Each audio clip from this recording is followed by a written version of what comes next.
Hi friends, beef செஞ்சால் என்னோட ஹபிக்காக மட்டும்தான் செய்வேன். அவங்க மட்டும்தான் சாப்பிடுவாங்க. இந்த தடவை பீஃப் கிரேவி செஞ்சேன். வீட்டில் எல்லாருக்கும் ரொம்ப பிடிச்சிருந்தது. எல்லாரும் சர்டிஃபிகேட்டே கொடுத்துட்டாங்க. நைட்டு புரோட்டாவுக்கு வேற வச்சு சாப்பிட்டாங்க. நல்லெண்ணெய் 2 டேபிள் ஸ்பூன் சேர்த்து சூடேறினதும் ஸ்லைஸாக கட் பண்ண 2 பெரிய பல்லாரி வெங்காயம் நல்லா பொன்னிறமாக வதக்கி விட்டு 3/4 டேபிள் ஸ்பூன் அளவுக்கு இஞ்சி பூண்டு பேஸ்ட்டு பச்சை வாசனை போக வதக்கி விடுறேன். பச்சை வாசனை போனதும் பெரிய பழமா தக்காளி பழம், பழுத்த பழம் ஒரு பழம் கட் பண்ணி சேர்த்துக்கிட்டேன். அதோட கொஞ்சம் புதினா இலைகள் சேர்த்துட்டேன். அது சேர்க்கும் போது பெரிய பாப்பா வீடியோ எடுக்க மறந்துட்டாங்க.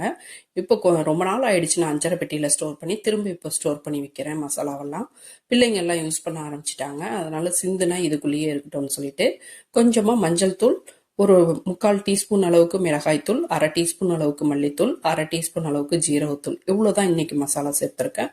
அதோட ஜீரகத்தூள் இன்னும் கொஞ்சம் சேர்த்துக்கலான்னு கொஞ்சம் சேர்த்துட்டேன். நல்லா மசாலாவோட பச்சை வாசனை போக நல்லா வதக்கி விட்டுறலாம். மசாலாவோட பச்சை வாசனை நல்லா ஓரளவு போயிடுச்சு. தக்காளியும் நல்லா இந்த அளவு மசிஞ்சு வந்துருக்கு.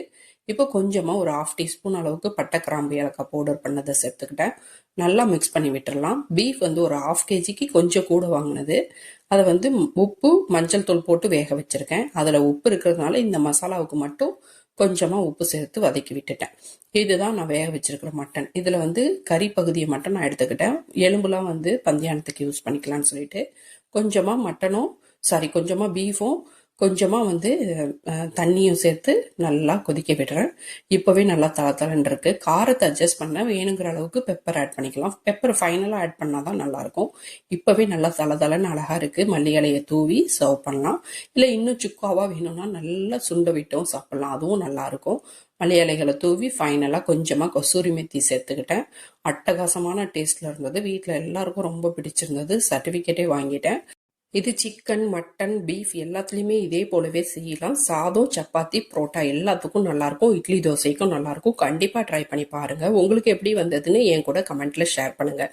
இது போல் வீடியோக்களுக்கு நம்மளோட சேனலை ஃபாலோ பண்ணிக்கோங்க, சப்ஸ்கிரைப் பண்ணுங்கள். தேங்க்யூ.